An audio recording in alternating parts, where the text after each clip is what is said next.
మామూలుగా పూర్వ విద్యార్థుల సమావేశం అంటే పూర్వ విద్యార్థులు ఒకరికొకరు పరిచయం ఉంటారు, ఒకళ్ళనొకళ్ళు పిలుచుకుంటారు, ఫోన్ నెంబర్లు ఉంటాయి. కానీ రాడికల్ విద్యార్థి ఉద్యమం ఎంత విస్తారమైనదంటే ఈ 50 ఏళ్లలో అది పనిచేయగలిగింది 25 సంవత్సరాలు మాత్రమే. కానీ ఆ 25 సంవత్సరాల్లోనే కనీసం 5 లక్షల మంది నుంచి 10 లక్షల మంది రాడికల్ విద్యార్థి సంఘంలో వేరు వేరు చోట్ల సభ్యులుగా ఉన్నారు. ఐటీఐలు, పాలిటెక్నిక్లు, అగ్రికల్చర్ కాలేజీలు, మెడికల్ కాలేజీలు, ఇంజనీరింగ్ కాలేజీలు, డిగ్రీ కాలేజీలు, జూనియర్ కాలేజీలు, చాలా జిల్లాల్లో చివరికి పాఠశాలల్లో కూడా ఆర్ఎస్యు యూనిట్లు ఉండేవి.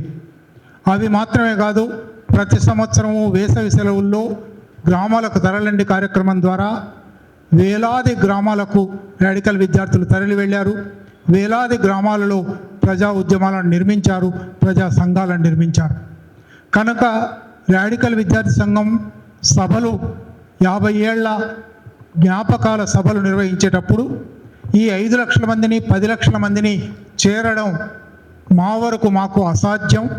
అందువల్లనే పత్రికల ద్వారా, ఛానళ్ళ ద్వారా ఇటువంటి ఒక విప్లవ విద్యార్థి ఉద్యమ 50 ఏళ్ల సభ జరగనుంది అని చెప్తే ఒక ఏడాది పాటో 6 నెలల పాటో లేదా డిగ్రీ 3 ఏళ్ళలో ఆర్ఎస్యులో ఉండి 50 ఏళ్ల కింద 40 ఏళ్ల కింద ఇప్పుడు తమ జీవితాల్లో ఉన్నవాళ్ళు ఈ పత్రికల వార్తలు చదివి రేపు ఈ సభలకు హాజరవుతారు అని మాకు విశ్వాసం ఉంది.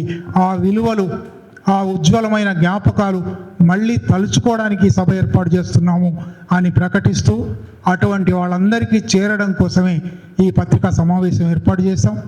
కనుక వీలైనంత విస్తృతంగా ఈ పత్రికా సమావేశానికి ప్రచారం ఇవ్వవలసిందిగా ఫిబ్రవరి 20, 21 2 రోజులు హైదరాబాదులో బాగ్లింగంపల్లిలో సుందరయ్య విజ్ఞాన కేంద్రంలో ఉదయం 10 నుంచి సాయంత్రం 6 వరకు ఈ సమావేశాలు జరుగుతాయి అనే వార్త వీలైనంత ఎక్కువ ప్రచారం చేయవలసిందిగా మీ అందరికీ విజ్ఞప్తి చేస్తూ ఈ పత్రికా సమావేశానికి హాజరైనందుకు కృతజ్ఞతలు.